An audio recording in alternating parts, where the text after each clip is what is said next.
Selanjutnya saya akan menjelaskan bagaimana menggunakan Kafka pada Spring. Jadi hal pertama yang dilakukan adalah tambahkan dependensi ini. Dengan ditambahkan dependensi ini, Spring Boot telah mengatur Kafka template secara otomatis. Application context, sehingga yang harus dilakukan hanya menginjek Kafka template tersebut. Kemudian bisa melakukan pengiriman dan penerimaan message.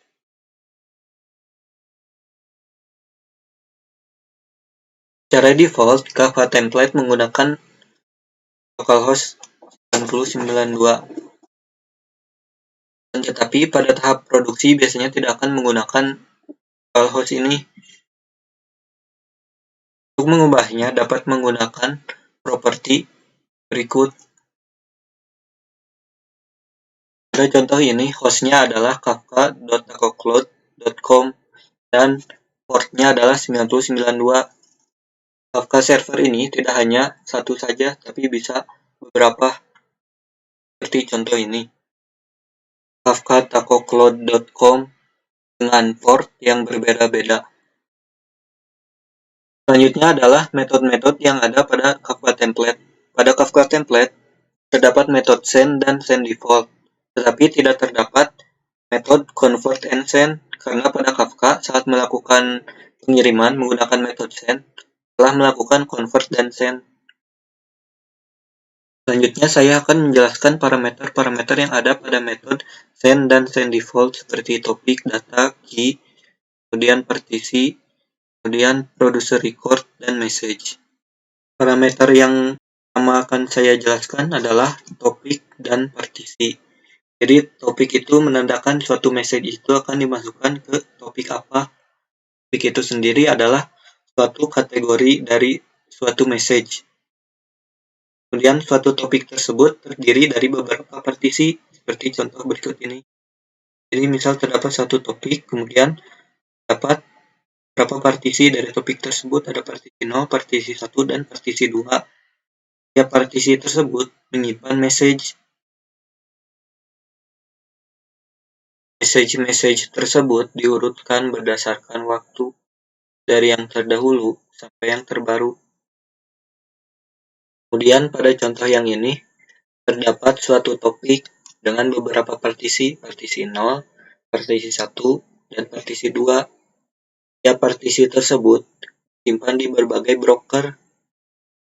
Kemudian, setiap partisi tertentu diduplikasi ke broker-broker lain. Seperti contoh ini, partisi 0 diduplikasi ke broker yang selanjutnya. Kemudian partisi 1 juga diduplikasi. Partisi 2 juga diduplikasi. Tujuan diduplikasi ini adalah agar konsumer dapat membaca message secara paralel. Sehingga topik di sini bertujuan untuk menunjukkan suatu message yang akan dikirim itu termasuk ke topik yang mana.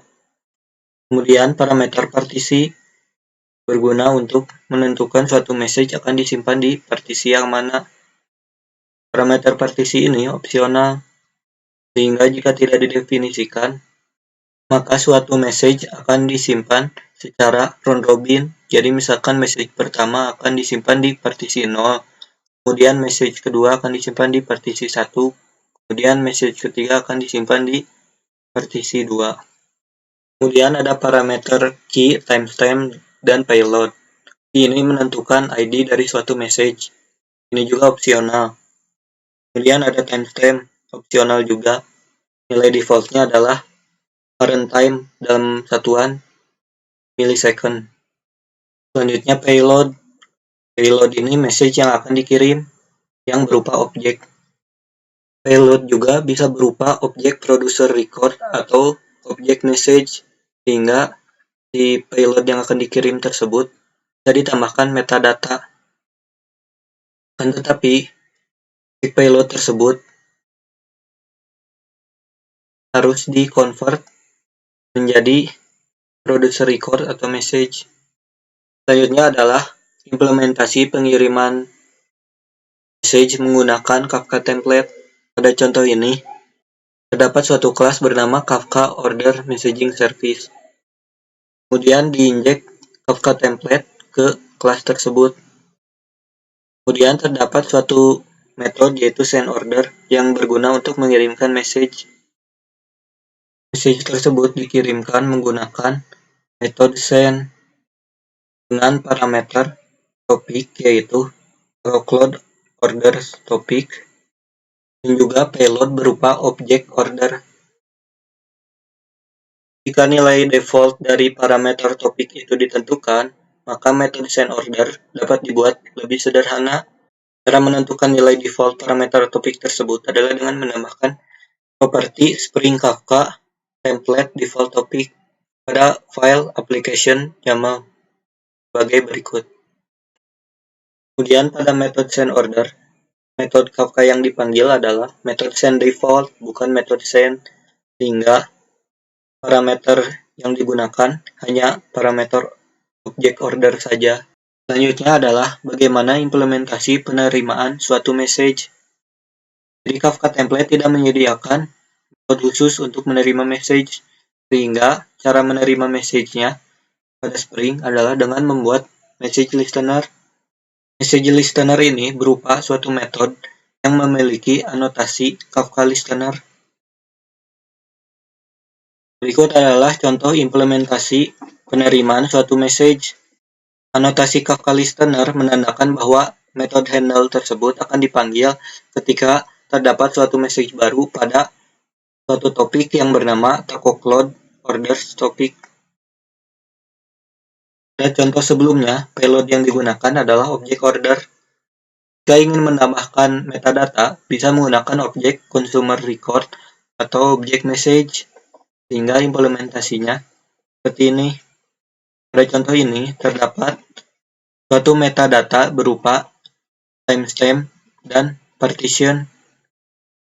Timestamp menandakan suatu message tersebut diterimanya kapan, kemudian partition menandakan suatu message diambil dari partisi yang mana.